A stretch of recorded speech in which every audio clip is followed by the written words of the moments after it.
He averaged more points per game last year than Breece Hall, more points per game than Jahmyr Gibbs, Saquon Barkley, Bijan Robinson, Rachaad White, Derrick Henry, but he's being drafted significantly lower than all those names. We are talking about running backs that I will not leave a fantasy draft without. I'm not fucking leaving. I refuse to not have these dudes on my team. They're going to carry you to a fantasy championship. The first guy, Travis Etienne. We are massively overthinking Travis Etienne in the fantasy community this offseason. The disrespect, I need it to stop. Well, it can continue because I'm going to draft him. In 2022, he comes out, has a great first season, averages over 5 yards per carry, over 12 points per game. In his second season, he progresses from 12 points per game to 16 and a half, which was the 7th highest number amongst running backs. His efficiency comes down. We'll talk about that in a second. But last year, his breakout season, he had over 19 touches per game, the 6th highest snap percentage amongst running backs. His team rushing attempt share was 8th highest. He was 5th in expected fantasy points and 3rd in total fantasy points, finished as the RB3. And here's what's strange to me. No one's even talking about the possibility of Travis Etienne improving this year. He finished as the RB3 and averaged under 4 yards per carry. Why did he average under 4 yards per carry? Well, number one, he had the 13th highest stuff rate. And that's because he played behind one of the worst offensive lines in football. The Jags offensive line last year ranked 27th on PFF's final grading list. And here's what they said. Suspensions, injuries, and trades created havoc for the Jags offensive line. They go on to say, no Jacksonville offensive lineman posted a PFF grade above 70 during the 2023 regular season. If you know much about PFF, over 90 is a good grade. Around 80 is a decent grade. If you've got no one over 70, yeah, your offensive line's in a bad spot. But the good news is they added to their offensive line this offseason. They signed Mitch Morse, the former starting center for the Buffalo Bills. They re-signed a couple guards, Ezra Cleveland after trading for him, and Blake Hance, and they drafted Javon Foster out of Mizzou in the 4th round. They are actively trying to improve their offensive line. They got young players who will be better as they get older and older. And I know the Jags keep talking about how they want to scale back Travis Etienne, but actions are more important than words. Because seriously, who's going to keep this guy off the field? Let's look at this depth chart, all right? The Jags is a tie ball game with, let's say, the Texans, all right, in division. It's a tie ball game with the Texans. You think they're pulling Travis Etienne off the field for one of these names? Seriously, like, we need to score right now. Let's put Tank Bigsby in. Maybe like the worst per touch running back efficiency-based guy last year in total, right? Oh, let's put Dearness Johnson. No, like Travis Etienne is still going to be the guy in my opinion. We've got a guy who finished top 3 overall last year, top 6 in points per game, had the 6th worst offensive line. His starting quarterback got injured midway through the year, and people are scared to draft him. It's crazy to me. Like, I will be drafting him everywhere I can. All right, how about Alvin Kamara? Alvin Kamara is such a good fantasy pick this year, guys. It blows my mind how good of a pick he is. And this is coming from one of the biggest Kendre Miller stands on all of YouTube. And even I can recognize that Alvin is mispriced. On Underdog, Sleeper, and ESPN, if you average out those big 3, he's averaging out as the RB16 in the late 5th round in a 12-man league. RB16, that's where we're currently ranking him on average. RB16 would be Alvin's lowest finish ever in fantasy football in his 7-year career on a points per game basis. Actually, he's finished top 8 in points per game in 6 out of 7 career years. And just last year, guys, he was RB3 in PPR formats on a points per game basis. The RB3. He averaged more points per game last year than Breece Hall. More points per game than Jahmyr Gibbs, Saquon Barkley, Bijan Robinson, Rachaad White, Derrick Henry. But he's being drafted significantly lower than all those names. And I get it. Kendre Miller's in town. I love Kendre Miller just as much as the next guy. He's one of my favorite sleepers in 2024. But you can draft both of these guys at their prices. You can draft Alvin Kamara in the late 5th, 6th round, and then you can cover off Kendre Miller in the late rounds if you really, really want to. Here's a recent mock where I took Alvin Kamara as my RB2 in the late 5th round. He was the 17th running back off the board. I really love that team that we were able to put together. Swap out Kupp and Diggs. I was live streaming, focusing on the chat. It should have been Diggs over Kupp because I already had Puka. But I think Alvin Kamara is a fantastic pick. Hopefully you agree. All right. As wines get older, they age and they get better. Can we say the same thing about my next player? Probably not, but I think based off his price, he's a must draft for me. That is Ezekiel Elliott, my RB33 in 2024. This has everything to do with the offense that he's joining. All right. He's back with Dak Prescott, his buddy. He's back in the white and blue. He's back with the star on his helmet, back to where he had success. He's joining a team in 2023 who was top 5 in team points per game, offensive plays per game, total yards per game, team touchdowns per game.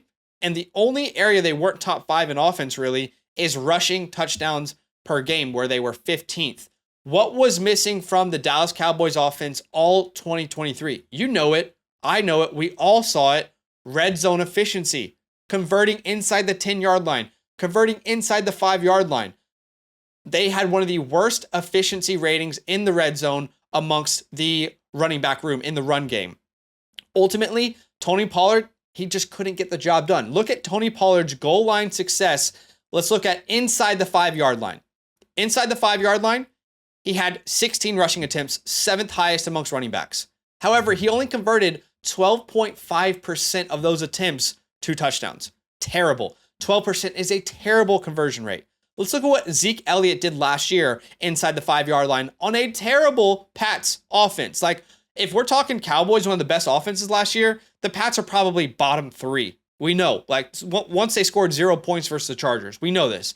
But Ezekiel Elliott last year, 5 rushing attempts, had 2 rushing touchdowns inside the 5, a 40% success rate. He had the same amount of touchdowns inside the 5-yard line as Tony Pollard, but with 9 less attempts. And the last time Zeke was a Cowboy, he was that dude on the goal line. We know this, right? Let's look at the last season Zeke was a Cowboy. All right, his role inside the 5-yard line was everything. All right, last time he was a Cowboy inside the 5-yard line, 19 rushing attempts, second most amongst running backs that year. His conversion rate, 47.4%. He had 9 rushing touchdowns. They know they can pass the ball all over the field. They want someone who can punch it in. They know Zeke has done that for them his entire career. Last thing I'll say, okay? You're worried about his age. You're worried about his metrics. I get it. But if 28-year-old Gus Edwards can fall into 10 rushing touchdowns on a good offense, why can't Zeke? Why can't Zeke do the same? I think Zeke is a fantastic pick in your fantasy drafts right now. All right, I got 2 more names I'm going to tell you about, but I got to quickly let you know that you don't need to wait all the way until September to play fantasy football. We're playing fantasy football right now over on UnderdogFantasy.com. You can get into real drafts, real leagues, real tournaments with real money on the line. If you haven't signed up yet, use the promo code LAND.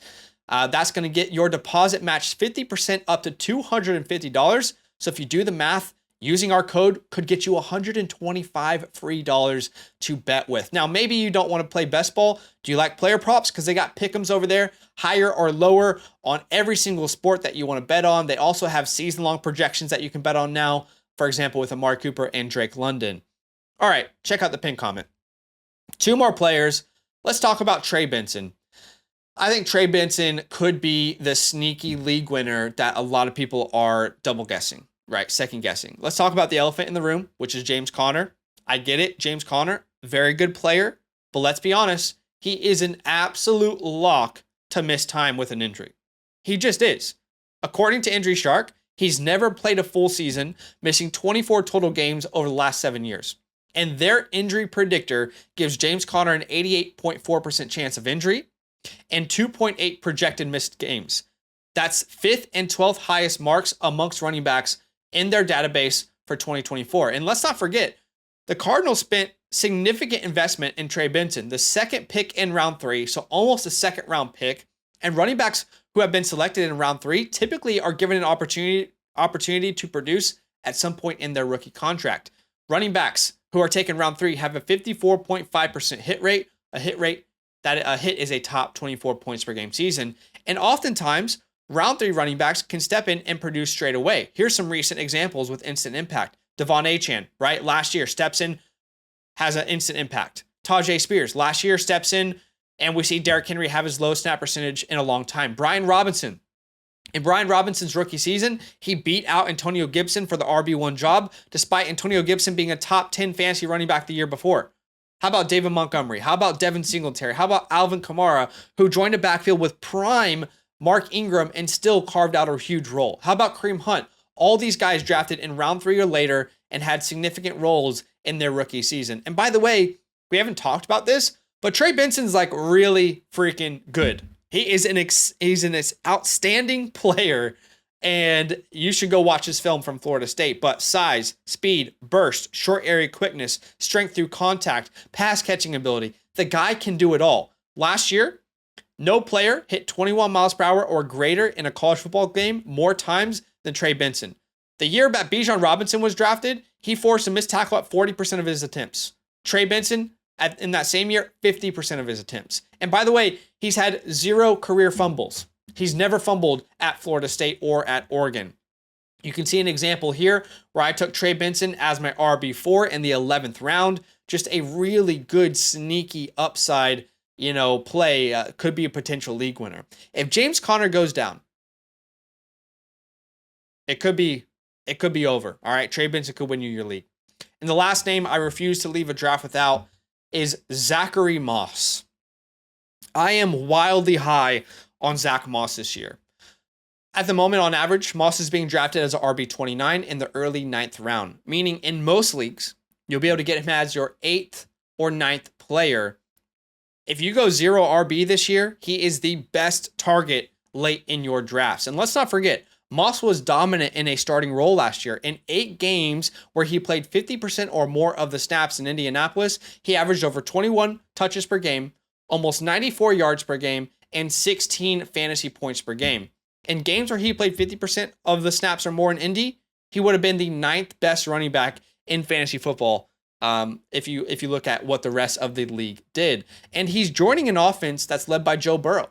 When Joe Burrow leads an offense, typically it's pretty damn good. I mean, look at the RB1, Joe Mixon for the past 3 years. Joe Mixon's been a top 12 fantasy points per game scorer, and he's had 2 seasons inside the top 10. And are we sure Joe Mixon's a superior talent at this point? If you look at every major metric that we judge running backs off of, Mixon fell short of Moss, right? Yards per attempt, yards per contact per attempt. It's literally almost every single, metric that we judge. Zach Moss had a better season. It's not like Joe Mixon is some efficiency monster that can't be replaced. And by the way, if you look at yards before contact per attempt, Moss faced contact earlier per attempt than Joe Mixon did. So you can't make offensive line an argument as to why Moss had a better season. And as far as Chase Brown goes, I just don't think this team really trusts him in pass protection. Otherwise, I don't think Travion Williams would have had 63 more snaps than him in 2023. Now, here's an example where I go wide receiver heavy and I took Moss as my RB3 on my team in the 9th round. We've got incredible receivers. We got a quarterback we really, really love, and we go Zach Moss as our RB3. So those are 5 running backs that I refuse to leave a draft without. Let me know the guys that you're really obsessed with. Let me know what you think in the comments below. Like the video, subscribe, and I'll see you soon. Much love. Now that those idiots are done talking, who needs some rankings? Hell yeah, I need some rankings. Then use promo code LAND, LAND, for 30% off any membership at flockfantasy.com. Oh.